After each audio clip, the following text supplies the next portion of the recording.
guys, I am EP here with a new video. আবারও আপনাদের সামনে চলে আসলাম নতুন একটি ভিডিও নিয়ে। গোয়া সমুদ্র সৈকত আমরা কিভাবে যাচ্ছি সেই প্ল্যানটা আপনাদের বলবো। ইন্ডিগো থেকে আমরা টিকিট বুকিং করেছিলাম, 3 জনের খরচ পড়েছে 14,000 শুধু ওয়ান ওয়ে। তো আমরা এখন এয়ারপোর্টে আছি, ভাইজ্যাক এয়ারপোর্টে। এখান থেকে আমরা গোয়া যাব। তো চলেন আমরা গোয়াতে গিয়ে আপনাদের দেখাই সব কিছু। আমরা ভাইজ্যাক এয়ারপোর্টে ওয়েট করতেছি, সময় হলে আমরা এখন যাব। তো আমরা ভাইজ্যাক ঘুরে এসেছি, তো আগের ভিডিওটা আপনারা দেখে নিতে পারেন। আমাদের এখন সময় হয়েছে, এখন আমরা প্লেনে উঠব। আসলে ভাইজ্যাক শহরটা অনেক সুন্দর ছিল, তো আমার কাছে খুব ভালো লাগছে। তো এখানে যে পরিবেশটা খুবই সুন্দর। তো আমরা গোয়াতে যাব, খুব এক্সাইটেড। তো গোয়াতে গিয়ে দেখি যে আসলে কীরকম দেখতে। প্লেনে আমরা চলে আসছি, এখানে ভিডিও করা নিষেধ আছে, তারপরও ইপসিতা একটু লুকায় ভিডিও করতেছিল। আমাদের এখন সিট নাম্বারগুলো চেক করে আমরা বসে পড়লাম। তো পরের ভিডিওগুলো আমরা যেতে যেতে আপনাদের দেখাবো। ভাইজ্যাক শহরটা যারা দেখেন নাই তারা অবশ্যই দেখতে যাবেন। তো ভাইজ্যাক এত সুন্দর একটা জায়গা, আসলে আমার খুবই ভালো লেগেছে ভাইজ্যাক। গোয়া সমুদ্র সৈকত নিয়ে আপনাদের কিছু বলছি এখন। এটি ভারতের পশ্চিম উপকূলে কোঙ্কণ মারাঠি নামের অঞ্চলে অবস্থিত। গোয়ার উত্তরে মহারাষ্ট্র, পূর্ব দক্ষিণে কর্ণাটক এবং পশ্চিমে আরব সাগর। এখানে তুর্কিশদের স্থাপনা, আর বাসিন্দারা একটু দরিদ্র। বিমানের ভিতরে যে বিমানবালারা থাকে তারা ভিডিও করতে না করতেছিল। ইপসিতা লুকায় ভিডিও করছিল, তাই ওকে বারবার না করতেছিল। ট্রেনের ভিতর থেকে যে মেঘগুলো দেখা যায় অসাধারণ দেখতে। তো যেতে যেতে শুধু মন চাইছিল যে সারাদিন শুধু ভিডিওই করি, এত সুন্দর। তো আমরা এখন চলে আসছি গোয়া এয়ারপোর্টে। তো এখন ল্যান্ড করবে এয়ারপোর্টের মধ্যে। তো আমরা এখানে নামবো। এয়ারপোর্টটা বাইরে থেকে অনেক সুন্দর, তো ভিতরে না জানি কত সুন্দর। ভিতরে গিয়ে আসলে দেখতে হবে কীরকম সুন্দর। বাইরে থেকে অনেক সুন্দর লাগতেছিল। এখন আমাদের প্লেনটা ল্যান্ড করেছে, তো আমরা এখন যাব এয়ারপোর্টের ভিতরে দেখি।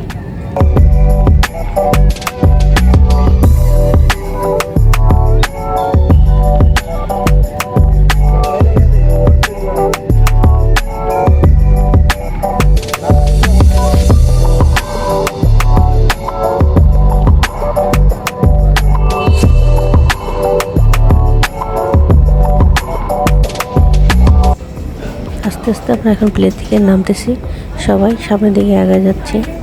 তো সামনে গিয়ে দেখি কী অবস্থা। আমরা এখন সামনের দিকে যেয়ে আমাদের লাগেজগুলো কালেক্ট করি।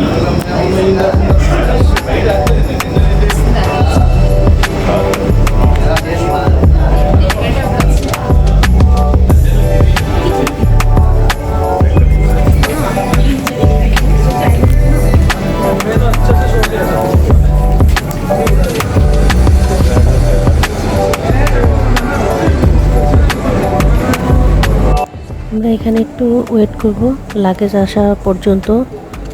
তো আমাদের লাগেজ মনে হয় চলে আসছে। তো আমরা লাগেজটা কালেক্ট করে নিয়ে পরে আপনাদের পুরো এয়ারপোর্টটা ঘুরে দেখাবো। এটা হচ্ছে নিউ গোয়া এয়ারপোর্ট। এয়ারপোর্টের নাম হচ্ছে মনোহর ইন্টারন্যাশনাল এয়ারপোর্ট, নিউ গোয়া। আপনারা দেখতে থাকেন, আমিও দেখাই, আপনারাও দেখেন। তো দেখেন কত সুন্দর এয়ারপোর্টটা। তো মনে হচ্ছিল একটা পার্কের ভিতরে আছি। পার্কও এত সুন্দর না, ভিতরে এমন কিছু নাই যে নাই, সব কিছুই আছে। ফার্স্ট টাইম আমরা বাগা বিচের আশেপাশে থাকবো 2-1 দিন। তো এখান থেকে এয়ারপোর্ট থেকে কিভাবে যাওয়া যায় সেটা আমরা এখন দেখব। এখানকার সিস্টেম হলো এয়ারপোর্ট থেকে আমাদের ট্যাক্সি করে ওখানে যেতে হবে। তো এখানকার রুলস, তো এখানে ট্যাক্সি ভাড়াও এখানকার এয়ারপোর্টের আন্ডারেই চলে। তো এয়ারপোর্ট থেকে ওরা ট্যাক্সি ঠিক করে দেয়, আমাদের ভাড়াটা নির্ধারণ করে দেয়। তো এখানে গোয়াতে দেখলাম যে আসলে সব কিছুই একটু এক্সপেন্সিভ, একটু না অনেকটাই এক্সপেন্সিভ। তো এখানকার ভাড়াটাও মানে ট্যাক্সি ভাড়াটাও একটু বেশি।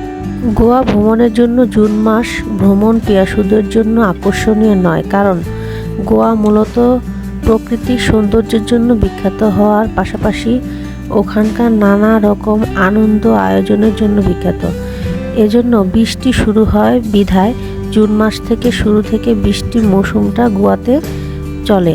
অফ সিজন শীতকালটা হলো গোয়াতে বেড়ানোর জন্য উপযুক্ত। তো আমার তো মেয়ের স্কুল এই টাইমে ছুটি থাকে, জুন জুলাইতে ছুটি থাকে, তো আমাদের শীতকালে যাওয়ার কোনো ওয়ে নাই। তো তাই আমরা এখনই মানে জুন মাসে আমাদের আসতে হলো। তো ভালো, বৃষ্টির টাইমটাও আমাদের ভালো লেগেছে, এনজয় করেছি। তো নিরিবিলি ছিল, ভালোই লাগছিল। তবে সিজনে আসলে অনেক কিছু আরও দেখতে পেতাম। আমরা এখন ওয়েট করতেছি আমাদের ট্যাক্সিটা এখন কখন আসবে। তো আমরা এখন রওনা দেব। তো এই ফাঁকে আমি একটু ভিডিও করে নিচ্ছি। তো আমরা চলে যাব এখন বাগা বিচ।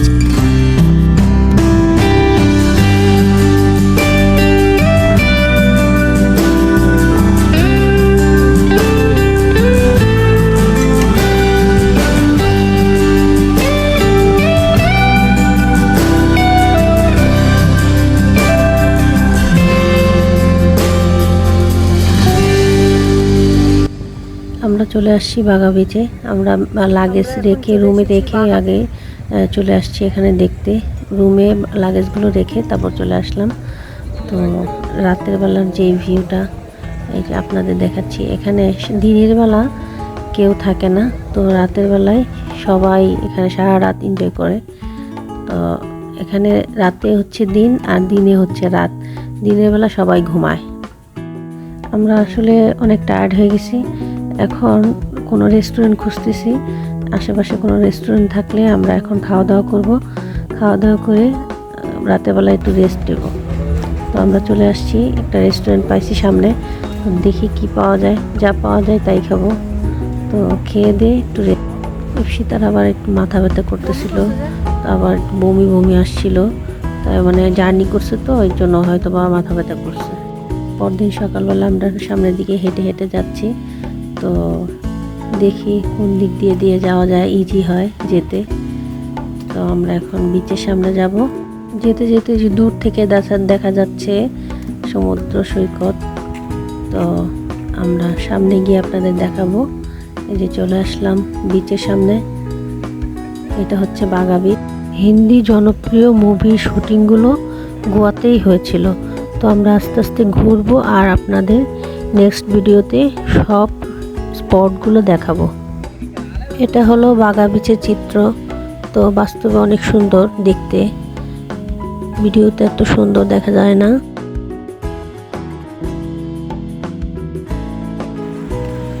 হেঁটে যাইতেছি, কোথায় নাস্তা পাওয়া যায়, কোথায় কি, এগুলো তো না হাঁটলে আসলে বোঝা যাবে না যে কোথায় কি আছে। তো এখানে আসলে খাওয়া দাওয়াটা নিয়ে অনেক প্রবলেম হচ্ছে। আমাদের এখানে খাওয়া দাওয়া আসলে যাচ্ছে না। তো এখানকার খাওয়া দাওয়ার সাথে আমাদের খাওয়া দাওয়া একদমই মিলছে না। আমরা একটু সমুদ্রতে নামলাম, সবাই একটু মজা করলাম। এখানে নর্থ গোয়াতে কী কী আছে সেগুলোই আপনাদের সাথে দেখালাম। আর পরবর্তী ভিডিওগুলো আমরা নেক্সট ভিডিওতে তো আপনাদের দেখাবো। মূলত পালোলেম সমুদ্র সৈকত, আরাম্বল সমুদ্র সৈকত, বাগা সমুদ্র সৈকত, বাগাতোর সমুদ্র সৈকত, আঞ্জুনা সমুদ্র সৈকত, বরমালেস, পর্যটকদের কাছে এগুলো হলো সবচাইতে আকর্ষণীয় সমুদ্র সৈকতগুলোর মধ্যে। এছাড়াও আরও অনেক সমুদ্র সৈকত আছে ঘুরে দেখার মতো, অনেক সুন্দর। গোয়া দ্বীপে অবস্থিত গোল্ড গোয়া এই অঞ্চলের কেন্দ্রস্থল ছিল, কিন্তু 18 শতকে যুক্ত ও রোগের কারণে শহরটি ধ্বংস হয়ে যায়। এর বেশিরভাগ অংশের জন্য শুধুমাত্র শহরটি ধ্বংসাবশেষ হয়ে যায় 20 শতকের মাঝামাঝি থেকে। তবে পুরনো গোয়া সংরক্ষণের প্রচেষ্টা করা হয়। তবে আপনাদের নেক্সট ভিডিওতে সেই পুরনো গোয়ার ভিডিওটা আপনাদের দেখাবো।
এটা হচ্ছে কিংফিশার এরিয়া। তো এইটা এই পাশ দিয়ে একটা লেকের মতো যাচ্ছে, দেখতে অনেক সুন্দর, একদম ছবির মতো সিনারিটা। আসলে ছবিতে এত সুন্দর আসে না, বাস্তবে দেখতে যতটা সুন্দর। এখানে আমরা একটু ঘুরে দেখতেছি, আশেপাশে অনেক মানুষ, অনেকজন ভিড়। তো এখানে কিছু ছবি টবি তুললাম। তো মানুষের ভিড় দেখেন, দিনের বেলা কোনো মানুষ দেখা যায় না। তো যেই সন্ধ্যা হওয়া শুরু করে তো মানুষজন বের হওয়া শুরু করে। এই মানুষের ভিড় শুরু হয়েছে, একদম সারা রাত থাকবে।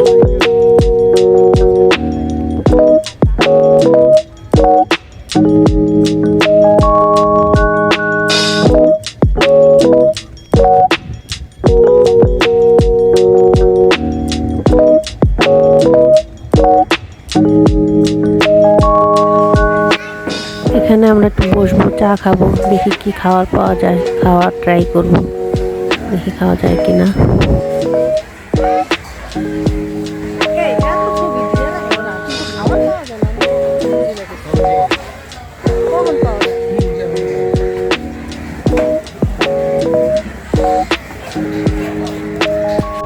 এখানে একদম দোকানের মতো, দোকানে যেরকম আমরা খাবার পাওয়া যায়, এখানে খাবারের মতো বারের দোকান আছে।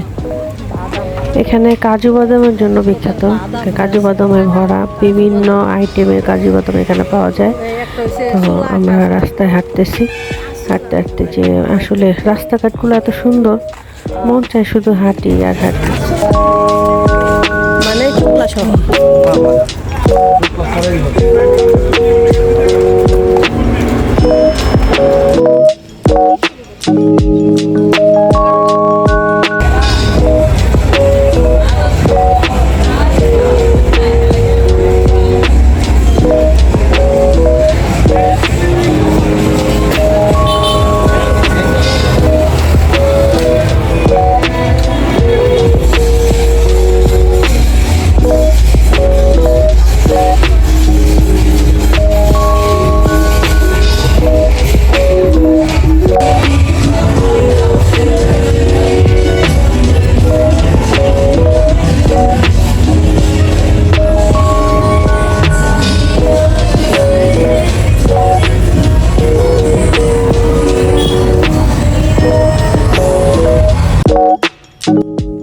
অনেকগুলো রুম দেখছি, কিন্তু এই রুমটা একটু ভালো লাগছে, পরিষ্কার ছিল। আর এখানকার যে সার্ভিস, যে ম্যানটা, উনি খুব আন্তরিক ছিল। উনি মনে হয় আমাদের বাংলাদেশি লোক ছিল। বলতেছিল যে বর্ডারের কাছে রাজশাহী না কি যশোর যেন ওনাদের বাড়ি ছিল। তো এখান থেকে কলকাতা থাকে আর কি। তো ওখান থেকে এসে এখানে আবার সে হোটেলে সার্ভেন্টের জব করে। তো এই যে এটা হচ্ছে ওয়াশরুম।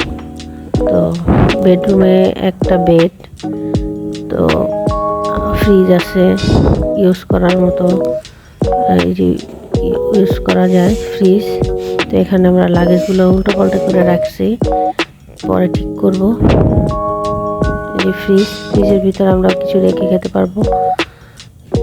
এখানে বেসিন আছে।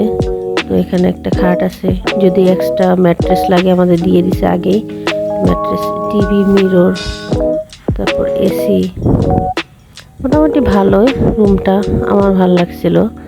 আর তারপর বাইরের বারান্দায় বসে বাইরের ভিউ দেখা যায়, খুবই সুন্দর। বারান্দা এই যে এখানে দেওয়া পর্দা দিয়ে রাখছে, বাইরে থেকে বারান্দাটা খুব সুন্দর লাগে। এই যে বারান্দায় বসেও একটু আরাম করা যায়। এই রুমের ভাড়া হচ্ছে 1500 রুপি। তো এখন এই যে আমরা বাইরে ঘুরতে আসছি, রাতে শুধু লাইট আর লাইট আর মিউজিক। এখানে সারা রাত পার্টি চলে। এটা আসলে নর্থ গোয়াতে শুধু এই পার্টি চলে, এখানে একটু কোলাহল বেশি। আর সাউথ গোয়াতে একটু নিরিবিলি। যারা কোলাহল পছন্দ করেন তারা নর্থ গোয়াতে ঘুরবেন। আর নর্থ গোয়া সাউথ গোয়া দুটোই সুন্দর। এখানে আমরা হাঁটতে হাঁটতে এক বিচ থেকে আরেক বিচের সামনে একদম হেঁটে হেঁটে চলে আসছি, অনেকটা দূর। আসলে ভালোই লাগে রাতের বেলা হাঁটাহাঁটি করতে, বিচের সমুদ্রের সাইড দিয়ে অনেক ভালো লাগতেছিল। এখানে রাত 10টা থেকে মানুষ বের হওয়া শুরু করে আর সারা রাত এখানে থাকে। আর দিনের বেলা মানুষ একটাও খুঁজে পাবেন না, কোনো দোকানও খুঁজে পাবেন না খাবার দাবারের জন্য। সারা রাত মানুষ এখানে এনজয় করে আর দিনের বেলা।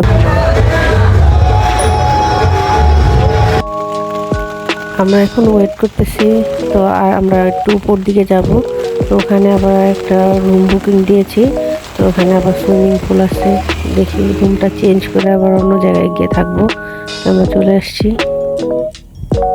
তো এখানে একটু এনজয় করতেছিলাম। সুইমিং পুলে আমরা একটু সুইমিং করতেছিলাম। সে তো সাঁতার পারে না, ও বলতেছে আমি আজকে সাঁতার শিখেই গেছি। তো সাঁতার না পারি বলতেছে সাঁতার শিখেই গেছি। তো অনেকক্ষণ ঝাপটাঝাপটি করছে, আরও অনেকক্ষণ থাকতে চাইছে, সাঁতার পারে না, চেষ্টা করতেছিল করার জন্য। মজা করলাম সবাই মিলে।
কি করতেছে?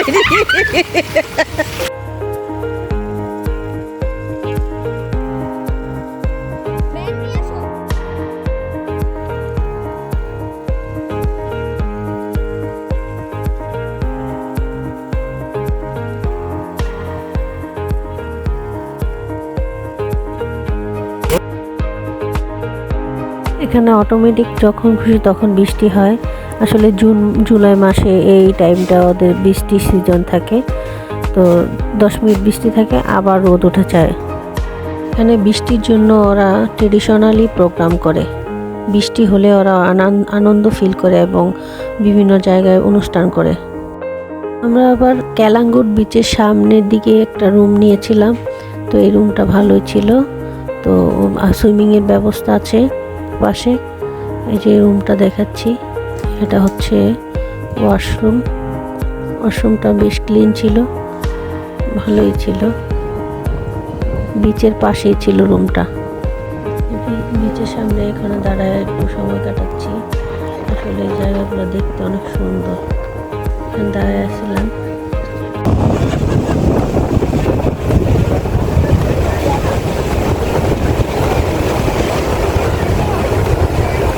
ধরে কিছুক্ষণ দাঁড়ায় থাকবো,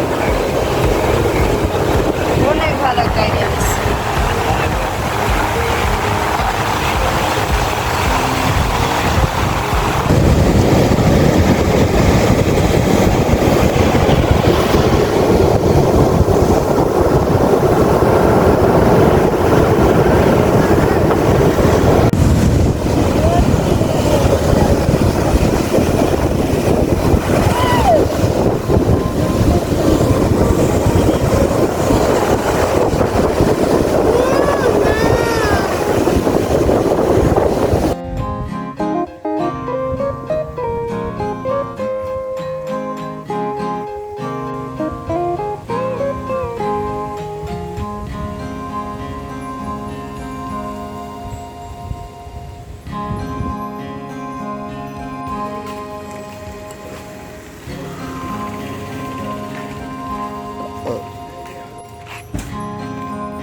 রাতের বেলা রাস্তা দিয়ে হাঁটতেছিলাম, রাস্তাটা খুবই সুন্দর লাগতেছিল।